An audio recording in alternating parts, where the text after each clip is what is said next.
Being able to trade down within tiers at positions while still maintaining production is by far the easiest way to add draft capital or just more assets in general to your Dynasty roster, and that is the point of this video. The way this is going to work is I'm going to show you guys stats from two similar players, but one of them is valued at a premium in startups or trades, and the other is valued as the more generic version of that player, and then we're going to break it all down. So first up, I am doing a little sample sizing with this, so stick with me, but we have a running back comparison here, and our premium running back is currently 23 years old, turning 24 in season, and in his best 11 games last year, averaged per game 13 rush attempts, 6.6 targets, 105 total yards per game, 1 total touchdown, 22.4 fantasy points with 10 top 24 weeks, 9 of which were actually top 12. And our generic running back just turned 25 years old, and in his best 11 games last year, averaged per game 17 rush attempts, 4 targets, 98 total yards,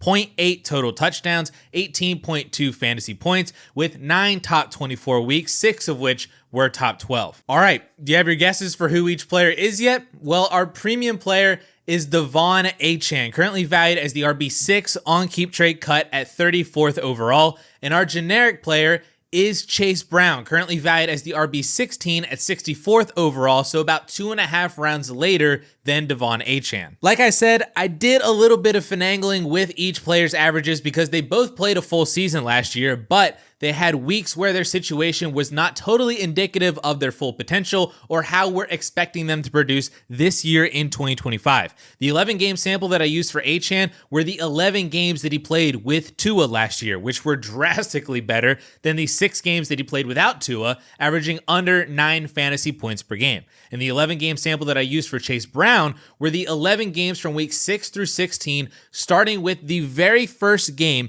that Pro Football Reference credits Chase Brown with starting in week 6 through his end of season run as the solidified RB1 for the Cincinnati Bengals. And this isn't even an anti-Achane comparison, but more of a pro Chase Brown comparison. I think Chase Brown is one of the best running backs to buy in Dynasty right now because his value is still recovering from surviving the NFL draft, but now people are passing that fear onto next season, if not even this year, because since he drafted Taj Brooks in the 6th round. But I have no fears about Chase Brown not retaining the workhorse role for Cincy this year, and I honestly have very little fear of the Bengals drafting someone next year in a worse running back class, with Chase Brown still having 1 year left on his extremely cheap rookie contract. This feels a lot like Kyren Williams all over again. Kyren had that unexpected year 2 breakout after winning the job over Cam Akers, but he lost value in the offseason from the Rams drafting Blake Corum, and then the whole punt return saga, which was extremely stupid to buy into. And then guess what? Kyren had another fantastic fantasy season and survived the draft again in 2025, paving the way for yet another probably fantastic 2025 season and maybe even a contract extension. And I think the same thing is going to happen with Chase Brown, and valuing him at RB16 in Dynasty between Caleb Johnson and RJ Harvey, who are both going in the late first of Superflex rookie drafts, is insane to me. I mean, I already showed you his averages from week 6 on, which was over 18 fantasy points per game as the RB7 over that stretch. But we can go one step further and look at his averages from week 9 on, because those are the weeks where he played a minimum of 70% of snaps, which he was still playing around 50 to 60% of snaps in week 6, 7, and 8 with Zach Moss there. So from week 9 on, he was on pace for over 1,300 rushing yards, 600 receiving yards, and 12 total touchdowns, averaging 20.5 fantasy points per game as a top 4 fantasy running back. It was Saquon, Bijan, Jahmyr Gibbs, and Chase Brown as the only running backs to average over 20 fantasy points per game over the second half of last season. Now, I don't think Brown is going to do that over the entire 2025 season, but it does show his weekly upside because of the volume that he should and probably will receive in this Bengals offense. To stick with the Kyren Williams comparison, Kyren averaged 17 points per game last year as the RB7 overall and the RB10 in points per game. If that's what Chase Brown is going to do this year, then sign me up. We know this Bengals offense is one of the best in the league. We know their defense is still kind of subpar, which means that they're going to have to score more points to keep up with teams and win games, which means quicker drives, more scoring opportunities, honestly more receiving opportunities, all of which just equals more fantasy points for Chase Brown. The reason that I'm comparing him to Achane is because I think Achane represents Brown's value upside had Chase Brown been a day 2 pick and more of an immediate starter, because they weren't all that dissimilar as prospects before you throw in draft capital. And Achane wasn't immune to the possible rookie running back competition rumors either this year, and Miami also drafted a pretty solid rookie in round 6 in Ollie Gordon. His weekly upside is tremendous, of course, but we've seen injuries from him in college and in 2023, plus now the added risk of Tua getting hurt, and we saw how that impacted Achane last year. And I'm not saying that Achane is a major sell high candidate right now. I don't mind keeping him if you are competing this year, but if you are someone concerned about his health or even Tua's health, or just Achane's long-term viability as a workhorse starter because he is still even kind of a smaller running back, I don't think it's a bad idea to move him for Chase Brown plus. Right now, the difference between Achane and Brown is around a mid-second round rookie pick, which is honestly not a bad pick in this class that could be a solid rookie wide receiver like Trey Harris, Jaden Higgins, or Kyle Williams, or even Cam Scadaboo at running back. If you're rebuilding, it could be a veteran like a Jaden Reed, a Dalton Kincaid, or Josh Downs, or as a contender, you could look at guys like Khalil Shakir, Devontae Adams, Cortland Sutton, Joe Mixon, Alvin Kamara, Brian Robinson, or solidify your QB3 spot with a Geno Smith or a Matthew Stafford. Obviously, in a vacuum, I would very easily take De'Von Achane because he does feel more secure and his upside is higher. But really, if you are competing this year, I would highly recommend trading down to Chase Brown and picking up an extra asset that could be extremely helpful in winning a title this year that you maybe start every single week, or at the very least, offers you a little bit more insurance for injuries and bye weeks in season. At the end of the day, both of these guys are running backs who could get hurt at any moment or could be replaced in a year or two anyway. So if Brown is going to produce similarly to De'Von Achane this year, it makes sense to do the tier down and then pick up an extra asset on top of it that could help you win. Now, next up, we have a wide receiver comparison, and our premium receiver is currently 31 years old and in 17 games played last year, averaged per game 7.2 targets, 4.8 receptions, 56 yards, 0.35 receiving touchdowns, 12.8 fantasy points per game, and had 5 top 24 weeks, 4 of which were top 12. And our generic receiver is 30 years old and in 17 games played last year, averaged per game 7.1 targets, 3.8 receptions, 60 receiving yards, 0.25 touchdowns, 11.5 fantasy points per game, and had 5 top 24 weeks, 3 of which were top 12. Get your final guesses in now for who you think each player is, because our premium wide receiver is Tyreek Hill, currently valued as the wide receiver 38 on Keep Trade Cut at 92nd overall. So apparently I'm kind of on the anti-Dolphins train today. But our generic player is Calvin Ridley, currently valued as the wide receiver 57 at 139th overall, which is 4 rounds later than Tyreek Hill. And I understand why there's such a huge value difference. Even though Tyreek had a bad fantasy season last year, it's still Tyreek Hill, and we can explain away some of his season because of Tua's absence, as he only averaged 9 fantasy points per game in the 6 games that Tua missed, and it was just absolutely awful. He was basically unstartable. But again, it is Tyreek Hill, and I don't blame anyone for thinking that 2025 will be a better fantasy season, more in line with the season-long numbers that we know from Tyreek. But I would also argue that 2025 will be a better fantasy season and more in line with the season-long numbers that we know from Calvin Ridley as well. If you look at his seasonal numbers, you'll notice that 2024 was Ridley's lowest targets per game since his rookie year, his lowest receptions per game of his entire career, the lowest catch percentage of his entire career, and the absolute killer, his lowest touchdown total in a full season of play by a pretty decent margin. Having always been between 7 to 10 touchdowns in a season, he only put up 4 last year. The only good thing he did last year was a career high in yards per reception, which probably contributes to the career low catch percentage, and according to Fantasy Points' database, his 67.5% catchable targets were also the 3rd lowest in the league last year among receivers with 75 or more targets. So now, enter Cam Ward, who will be a significant upgrade in target quality over Will Levis and Mason Rudolph, plus the fact that Tennessee didn't really do much to change the offensive weapons, so Ridley should still easily be the wide receiver 1 again over Tyler Lockett and Van Jefferson and Alec Ayomaner, and I wouldn't be shocked if Ridley was kind of this year's version of Terry McLaurin, who maybe doesn't have like this monster yardage number that's very different than what his usual career numbers are, but a return or even an increase increase in receiving touchdowns because of the better play and the better just offense in general. I mean, if Ridley just does the same thing that he did last year, but you give him 8 touchdowns instead of 4, then he goes from the wide receiver 28 in overall fantasy points to wide receiver 17. Let alone if Ridley does have 75 or more receptions because he has more catchable targets. He does break 1,100 yards because he's catching more passes, and he is scoring every other week with big play ability. I mean, that's a top 15 fantasy wide receiver on the season, which would also just straight up outproduce Tyreek Hill from last year as well. And maybe he is actually slowing down because he is getting a little bit older. Maybe this offense is focusing less on the deep ball and more on those quick routes to keep Tua healthy. And it's not like their offensive line is any much better than what it was last year. This might just be the new Miami Dolphins offense. This might just be what Tyreek Hill is, which isn't really much different than a bunch of other wide receivers,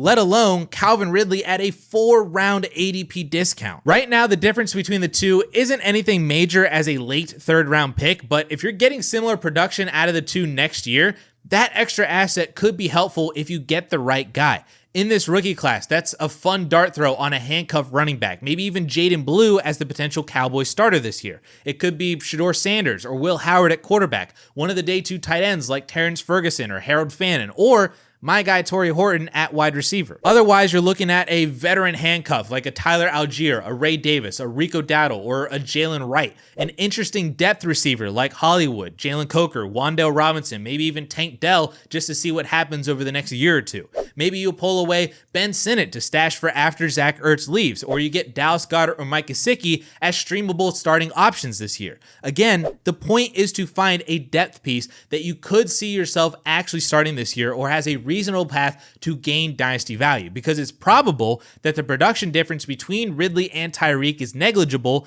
Maybe Ridley even outscores Tyreek Hill just straight up. Plus, he's also a year younger, has an extra year on his contract, so it's not really even a bad dynasty swap if you're worried about Tyreek or you see the upside of Cam Ward, while also taking your shot on this fun depth guy. And lastly, we have a tight end comparison that I already know is going to ruffle some feathers, or it might make some other people very happy, so let's get to it. Our premium tight end is currently 24 years old and in 16 games played last year, averaged per game 5.2 targets, 3.8 receptions, 45 yards, 0.4 touchdowns, 10.9 fantasy points per game, and totaled 9 top 12 weeks, 2 of which were top 5. And our generic tight end is also 24 years old and in 17 games played last year, averaged per game 4.1 targets, 3 receptions, 42 yards, 0.4 touchdowns, 9.5 fantasy points per game, and had 6 top 12 weeks, 2 of which were also top 5. All right, have your final guesses on each player? I did tell you that this would be spicy, so buckle up if you're not ready. Our premium tight end is Sam LaPorta, currently valued as the tight end 3 on Keep Trade Cut at 48th overall, and our generic player is Tucker Kraft, currently valued as the tight end 11 at 116th overall, nearly 6 rounds later than Sam LaPorta. Kind of similar to the Achane Chase Brown comparison, I fully understand why there's a big gap between the two. LaPorta is more talented. He is in a better offense and was the tight end 1 overall in fantasy back in 2023, which is way more production than Tucker Kraft has really ever had. But while those things are true, I also don't think that the disparity in those facts is as big as people think. When you look at their talent, I personally think that they're pretty close in terms of just raw talent from a receiving and athleticism standpoint. LaPorta is a little bit smaller and faster at 6'3", 245 with a 4.59 40, while Tucker Kraft is 6'5", 254 with a 4.69 40. But in terms of speed score, LaPorta 110, Tucker Kraft 105, not really a huge difference. Burst score, LaPorta 121, Kraft 118, another not huge difference, but it does have LaPorta ahead slightly athletically. What I do find interesting is that in my marker system, LaPorta and Kraft actually finished with the same final draft capital adjusted grade of 59, accounting for LaPorta going 43 spots ahead of Tucker Kraft. However, had the Green Bay Packers actually drafted Kraft in the second and Musgrave in the third, so just flipping their draft capital, Kraft would have graded out ahead of Sam LaPorta after draft capital adjustments because his production profile is slightly better, albeit at an FCS level, not in the Big Ten. So talent-wise, LaPorta does win, but not by a lot. Then we look at situation. Yes, LaPorta is in a better offense as a whole, but with that comes some drawbacks that Kraft doesn't theoretically have to deal with. If they were both rookies right now, and I told you that one of them has to compete for targets with Amon-Ra St. Brown, Jameson Williams, and Jahmyr Gibbs versus the other competing with Jayden Reed, Matthew Golden, and Josh Jacobs, you would prefer the rookie to compete with the latter group because it should be easier to earn targets against worse receiving competition. And that is what Tucker Kraft is competing with. And as for offensive system, LaFleur versus Ben Johnson, I think would have already been a very fun debate. But now with Ben Johnson gone, who knows if this offense will be as good or even involve Sam LaPorta as much. With all this Jameson Williams talk now, it's possible that JMO eats into LaPorta's workload even more than he already did last year, a situation that Kraft shouldn't really have to deal with unless Matthew Golden just absolutely dominates in target share. So offensively, yes, Detroit is better, but Kraft's situation and competition should be friendlier for him rather than Sam LaPorta, which all then leads to production. Yes, LaPorta was the tight end 1 overall in 2023, but that was in a relatively down year for the position, and he was also not the tight end 1 in fantasy points per game. He was a tight end 3 behind Travis Kelce and TJ Hawkinson and was only just a half a point per game better than Mark Andrews and Evan Ingram. So a top 5 performance, yes, but a difference-making performance, and not really. Then last year also happens. LaPorta is the PPR tight end 8 overall. Kraft is the tight end 10. LaPorta had a slightly higher floor with 2 more double-digit games than Tucker Kraft, but they both had the same ceiling with the same number of top 5 fantasy weeks. But through the first half of the year, Sam LaPorta was absolutely awful. I very specifically remember redraft people asking if they should drop him after drafting him as a top 3 tight end last year because he was that bad through the first 9 weeks as the tight end 18 overall, whereas Kraft was the tight end 6 during that same stretch. But then it flipped halfway through the season, and we know why for both teams. For the Detroit Lions, they had a wave of defensive injuries with multiple defensive linemen, linebackers, DBs, all out at multiple points, and their defense really suffered, which caused their offense to have to throw more just to stay in games. From weeks 1 through 9, Jared Goff averaged just 26 pass attempts per game as they were just annihilating teams with the run game, and when Goff did throw, it went to Amon-Ra and Jameson Williams because they're the top 2 targets in this offense, not Sam LaPorta. But from weeks 10 through 18, Goff's pass attempts numbers spiked to over 36 pass attempts per game because their defense was allowing over 20 or even over 30 points per game in over half of their games over that stretch. So he had to throw more just to even score, just to even win games.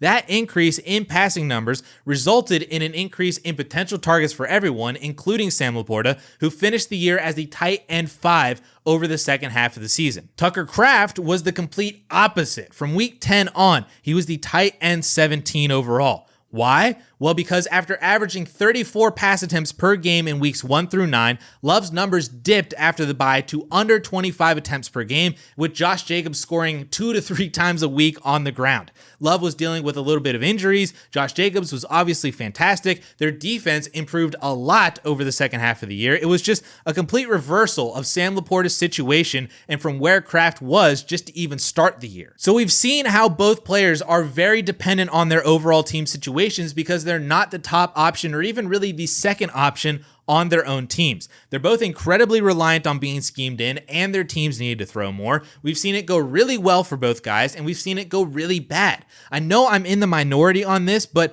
I just feel like Sam LaPorta is closer to being like most other tight ends as a kind of touchdown dependent guy than an actual difference maker at the position. And if that's the case, why not just knock yourself down a tier or 2 from Sam LaPorta to Tucker Kraft and get a pretty fantastic piece added on top to do so? Right now, the difference between the two on keep trade cut is literally around the 112 in Superflex leagues, which in this class, I've regularly seen players like Caleb Johnson, RJ Harvey, one of or even both rookie tight ends, Jackson Dart, maybe it's Emeka Ibuka, Luther Burden, or you take the shot on Matthew Golden. That is a very valuable pick this year because the class is pretty deep, and if you choose correctly, you could come out as a massive winner on the other side. Or you could even use that 112 to trade up again, package it with your actual first, move into the top 5, maybe even the top 3, and get an actual stud rookie from this year. all by just making a minor downgrade at the tight end position. For veteran players, that difference could be a George Pickens or a Ricky Pearsall if you're more of a rebuilding team. It could be a solid QB3 or better in Tua or maybe even Justin Fields.